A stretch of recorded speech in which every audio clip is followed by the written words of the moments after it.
என் அன்பு குழந்தையே, ஏன் உனக்கு இவ்வளவு கோபம்? கோபத்தால் எந்த ஒரு காரியத்தை சாதித்தாலும் அதனால் உனக்கு நல்ல பெயரும் நன்மையும் கிட்டியதா என்ன? கோபத்தால் உனக்கு நெருக்கமானவர்கள் கூட உனக்கு தொலைவில் இருப்பதை போன்று உணர்கின்றாய். அதற்கு காரணம் நீதான் என் பிள்ளையே. உன்னுடைய முன்கோபம்தான். என் மீதும் நீ கோபப்படுகின்றாய். நான் உன்னுடன் தான் இருக்கின்றேன், ஆனால் நீயோ என்னை நிற்கதியாய் நிற்க விட்டுவிட்டீர்கள் என்று புலம்பிக் கொண்டிருக்கின்றாய். உன்னிடம் நிறைய நல்ல எண்ணங்கள் இருக்கின்றது, ஆனால் உன்னுடைய முன்கோபம் அனைத்தையும் மறைக்கச் செய்கின்றது. எல்லோரிடத்திலும் தன்மையாக பேசு. கஷ்டங்கள் வலிகள் யாருக்குத்தான் இல்லை? ஒருவர் உனக்கு கஷ்டத்தை ஏற்படுத்துகிறார்கள் என்றால், அதை நீ அனுபவிக்கிறாய் என்றால், அதற்கு உன்னுடைய கர்ம வினைதான் காரணம் என் குழந்தையே. நான் அனுமதிக்காமல் உன்னிடம் எதுவுமே வராது.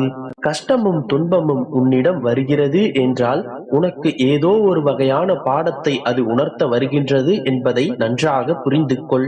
உன் அப்பா நான் தான் உன்னுடைய உலகம் என்று நினைக்கிறாய். பிறகு எப்படி நான் உன்னை விட்டு விலகுவேன்? உன்னுடைய அம்மாவாக உன்னுடைய அப்பாவாக என்றுமே நான் உன்னுடனே இருப்பேன். நான் இருக்க உனக்கு கவலை ஏன்? உன்னுடைய கவலைகள் அனைத்தும் தற்காலிகமே. விரைவில் உன்னுடைய அனைத்து கவலைகளையும் நான் தீர்ப்பேன். என்னை நம்பு. உன்னுடைய இயல்பை நிர்ணயிக்கும் வகையில் உன்னுடைய வாழ்க்கையை வாழ்வதற்கு நீ கற்றுக்கொள். பிறரின் பாதையை பின்பற்றி நடக்க உன்னுடைய இயல்பை நீ மாற்றிக்கொள்ளாதே என் தங்கமே. எளிதில் எதுவும் கிடைப்பதில்லை. எத்தனை தடைகள் வந்தாலும் எதிர்காலத்தை நினைத்து அனைத்தையும் தகர்த்துச் செல். இறுதி வரை உன்னோடு எவரும் வருவதில்லை. அதனால் எதற்கும் துணிந்து நில். உன்னுடன் எப்பொழுதுமே நான் இருப்பேன். நல்லபடியாக இந்த நாளை கொடுத்ததற்கு நன்றி சொல் என் கண்மணியே. யாரையும் நம்பாதே. உன்னை நீயே செதுக்கிக் கொள். உன்னுடைய வாழ்க்கை உன் கையில்தான் என்பதை நன்றாக புரிந்து கொள். இதுவும் கடந்து போகும் என்று எளிமையாக சொல்லிவிடலாம். ஆனால் சில வழிகளை கடந்து செல்வது அவ்வளவு எளிதல்ல என்று எனக்கும் தெரியும். உன்னுடைய மனம் நினைப்பது எனக்கு புரிகின்றது என் குழந்தையே. கடந்த காலத்தை மட்டும் நினைத்துக் கொண்டிருந்தால் வழிகளை தவிர வேறு என்ன பயன் என்பதை நினைத்து நன்றாக யோசி. இறந்த காலத்தை என்றுமே மாற்ற முடியாது. உன்னுடைய சிந்தனைகளை செம்மையாக மாற்றிக்கொள். வழியும் வாழ்க்கையாக மாறும். உன்னுடைய விடாமுயற்சி உன்னை உயர்ந்த நிலைக்கு கொண்டு செல்லும். உன்னுடைய தேவைகள் அனைத்தும் நிறைவேறும். உன்னுள்ளே நான் இருந்து கொண்டு அனைத்தையும் உன்னுடனே நான் நிறைவேற்றுவேன். கலங்காதே என் கண்மணியே. எல்லாம் கூடி வரும் நேரம் தொலைவில் இல்லை. இதோ நெருங்கிவிட்டது. உன்னுடைய விடியலை காண காத்து கொண்டிரு. உனக்கான நேரம் வரும்போது உன்னுடையதை நிச்சயமாக உன்னிடம் ஒப்படைத்து விடுவேன். அதுவரை நீ சற்று பொறுமையாகத்தான் இருக்க வேண்டும். நம்பிக்கையோடு இரு. நல்லதே நடக்கும். என் அன்பு குழந்தையே, இன்று உன்னை தேடி உன் அப்பா வந்திருக்கிறேன். சின்ன சின்ன விஷயங்களுக்கெல்லாம் பயப்படுகிறாய். இது தவறோ, இது பாவமோ, நான் துரோகம் செய்து விட்டேனோ? மனதளவில் தவறு செய்தேனே தவிர மற்றபடி தவறுகளில் ஈடுபடவில்லை.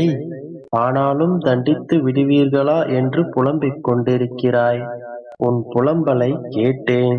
உன்னை என் வலது கண்ணாக நான் வைத்து பாதுகாத்துக் கொண்டிருக்கிறேன். மனசாட்சியோடு இருக்கும் உன் உள்ளத்தை நான் கோவிலாக கொண்டுள்ளேன்.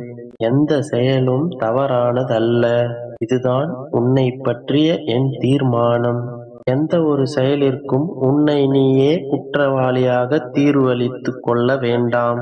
செய்வது அனைத்தும் எனக்கும் தெரிந்துதான் நடக்கிறது. செய்வது அனைத்தும் எனக்கும் தெரிந்துதான் நடக்கிறது என்பதை மனதில் வைத்துக்கொள். எனவே இனி நீ தைரியமாக இரு. எவன் ஒருவன் அச்சப்படாமல் என் மீது நம்பிக்கை வைத்து செயல்படுகிறானோ அவரை எப்பொழுதும் எந்த சூழ்நிலையிலும் பாதுகாப்பேன். சில பேர் பலவிதமான பிரச்சனைகளை எதிர்கொள்கிறார்கள். முதலில் எதுவாக இருந்தாலும் எதிர்கொள்ள தயாராகு. கவலைகளை இன்றோடு விட்டுவிடு. தேவையில்லாமல் கலங்காதே. நான் உன்னோடுதான் இருக்கிறேன் என்பதை முழுவதுமாக நம்பு. நல்லவர்களுக்கு சோதனைகள் வரும். ஆனால் எந்த சோதனைகளாக இருந்தாலும், எத்தனை சோதனைகள் இருந்தாலும் நல்லவர்கள் அதில் வென்று காட்டுவார்கள். நீ நல்ல மனம் கொண்ட என்னுடைய பிள்ளை என்று நான் நம்புகிறேன். யார் உன்னை பற்றி வசைபாடினாலும் அதை பற்றி கவலை கொள்ளாதே. நீ எடுக்கும் முடிவுகள் நிதானத்தோடும் பொறுமையுடனும் பிறருக்கு துன்பம் ஏற்படாத வண்ணம் இருக்க வேண்டும். நீ மனதார எந்த தவறும் செய்யாமல் இருக்கும் பொழுது எதை பற்றியும் கவலை கொள்ள தேவையில்லை. நீ தவறே செய்திருந்தாலும் அதை பற்றி எப்பொழுது என்னிடம் உருகி மன்னிப்பு கேட்டாயோ அப்பொழுதே அந்த தவறுகள் மன்னிக்கப்பட்டது.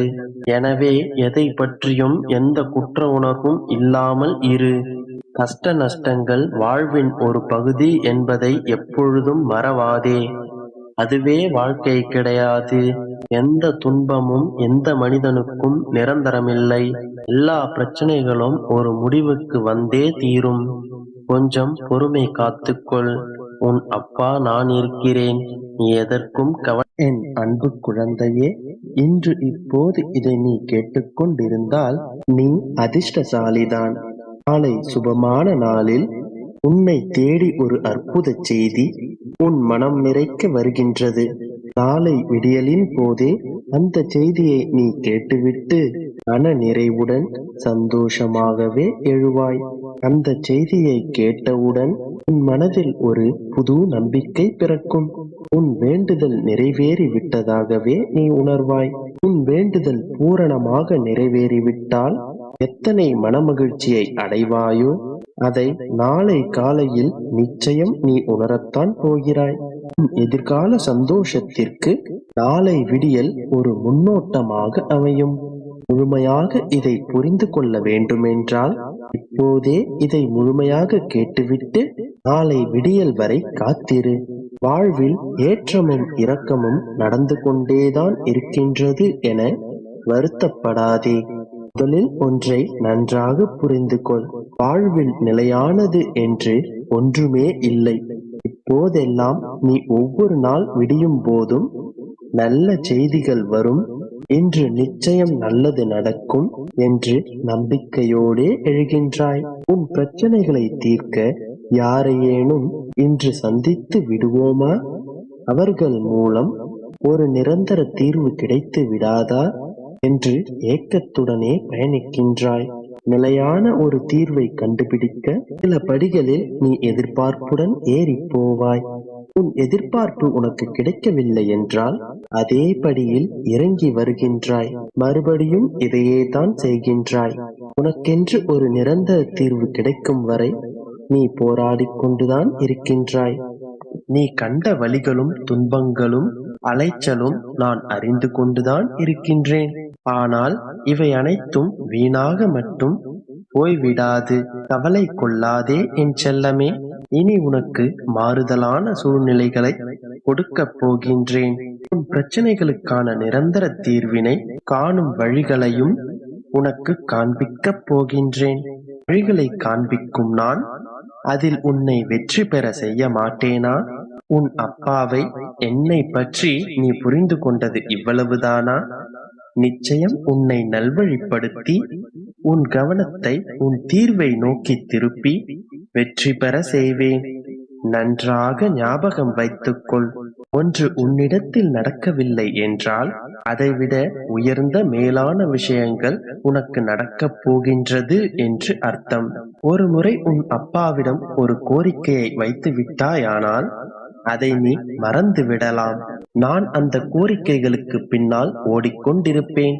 அதை உனக்கு நிறைவேற்றிக் கொடுப்பதற்கான வழிகளை கண்டுபிடித்து கொடுப்பேன். உன் கவலைகள் அனைத்தையும் மறந்து நிம்மதி